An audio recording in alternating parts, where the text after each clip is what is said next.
Hi everyone, welcome back to the channel. In this video, I'm going to show you how to make a header in Google Sheets. Here I have my data and then I'm going to make a header of this data. So this data is about a list of names and also age and their favorite food. So I'm going to make the first row right here as the header.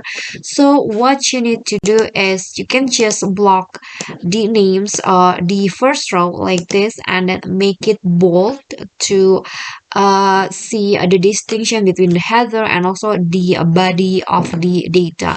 So make it bold like this, and then what you need to do next is just so easy. If you want to make this first row as the header, you can just freeze the row. So what you need to do is place your cursor here at this bold lines at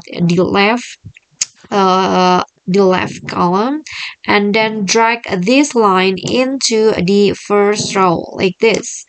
So it makes the row froze, and then if you scroll down, the first row will always be there as the header like this. Okay, so you can just type in, for example, you want to add some data. Again, you can just type in and you can see the header at the top or at the first row of the data. Okay, so I think that's all for me. That is how you can make a header in Google Sheet.